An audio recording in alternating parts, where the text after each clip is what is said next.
Hi all, welcome to study win PSC.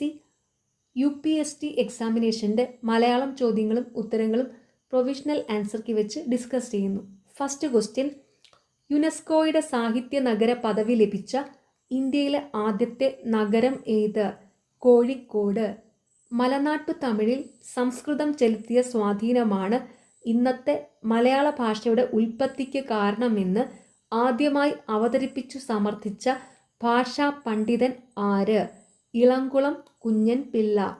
വിദ്യാഭ്യാസത്തിലെ ഏറ്റവും പ്രധാനപ്പെട്ട ഘടകം ഏത്? അധ്യേതാവ്. കാഞ്ചനക്കൂടിൻ്റെ അഴികൾ കൊത്തിമുറിച്ച പഞ്ചവർണ്ണക്കിളി എന്ന് ഡോക്ടർ എം ലീലാവതി വിശേഷിപ്പിച്ച കവി ആര്? വള്ളത്തോൾ. വള്ളത്തോളിൻ്റെ വരികളാണ്: ബന്ധുര കാഞ്ചന കൂട്ടിലാണെങ്കിലും ബന്ധനം ബന്ധനം പാരിൽ. അപ്പോൾ ഇതുകൊണ്ടായിരിക്കാം ഒരുപക്ഷെ എം ലീലാവതി വള്ളത്തോളിനെ ഇങ്ങനെ വിശേഷിപ്പിച്ചത്. കഞ്ചനേർമിഴി ബഹുവ്രീഹിയുടെ ഏത് വകഭേദത്തിൽ പെടുന്നു? ഉപമാഗർഭം. ബഹുവ്രീഹി സമാസം എന്ന് പറഞ്ഞാൽ അന്യപദത്തിന് പ്രാധാന്യം നൽകുന്നതാണ്. വിഗ്രഹിക്കുമ്പോൾ അതുള്ളവൻ, അതുള്ളവൾ, അതുള്ളത് എന്ന അർത്ഥമൊക്കെയാണ് വരുന്നത്.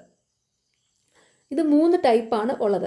ഒന്ന് ഉപമാഗർഭം, ഉപമാലുപ്തം, ഉപമാനലുപ്തം. ഇങ്ങനെ 3 ടൈപ്പാണ് ഇതുള്ളത്. ഈ ഉപമാഗർഭ ബഹുവ്രീഹി എന്ന് പറഞ്ഞാൽ ഉപമാവാചക പദം കൂടി ചേർത്ത് സമാസിക്കുന്നതാണ് ഇതിൻ്റെ ലക്ഷണം.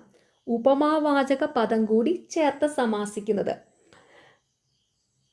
ഉപമാവാചകങ്ങളാണ് ഒപ്പം, തുല്യം, നേർ, എതിർ, കൽപ്പം, പോല്. ഇതാണ് ഉപമാവാചകങ്ങൾ. ഒപ്പം, തുല്യം, നേർ, എതിർ, കൽപ്പം, പോല്. അപ്പോൾ ഇവിടെ തന്നിരിക്കുന്നത് കഞ്ചനേർമിഴിയാണ്.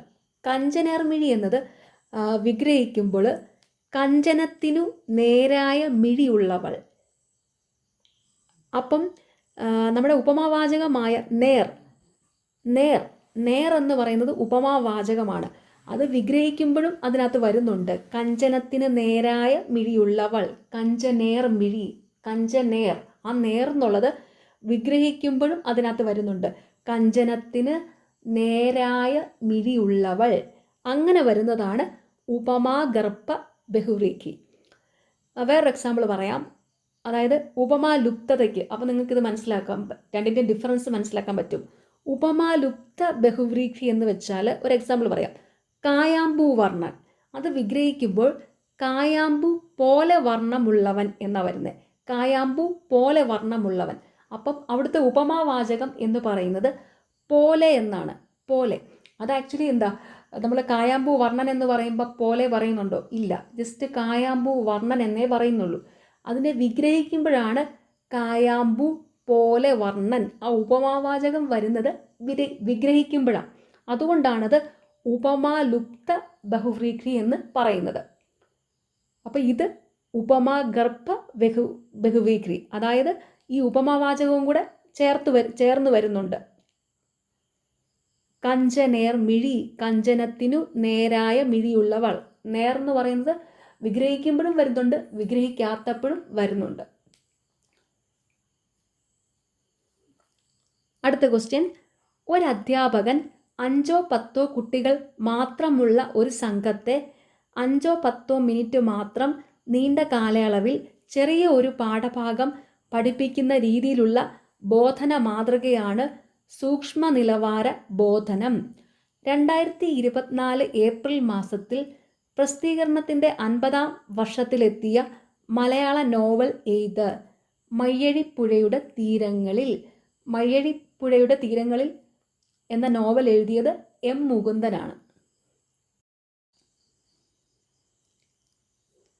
താഴെ കൊടുത്തിരിക്കുന്ന വാക്കുകളിൽ ശരിയായവ ഏതെല്ലാം? ഓപ്ഷൻ സി 2ഉം 3ഉം ശരി. ശരിയായവ യാദൃശ്ചികം, വിമ്മിട്ടം. യാദൃശ്ചികം എന്നെഴുതുന്നത് അച്ഛൻ്റെ ചായ്ച്ചായ വരുന്നത് കേട്ടോ. അച്ഛൻ്റെ ചായ്ച്ച. യാദൃശ്ചികം, യാദൃശ്ചികം എന്നാണ് അത് പറയുന്നത്. പിന്നെ വിമ്മിഷ്ടം. വിമ്മിഷ്ടം എന്നാണ് നമ്മൾ സാധാരണ പറയുമ്പോൾ പറയുന്നത്. പക്ഷെ അങ്ങനെയല്ല പറയേണ്ടത് കേട്ടോ.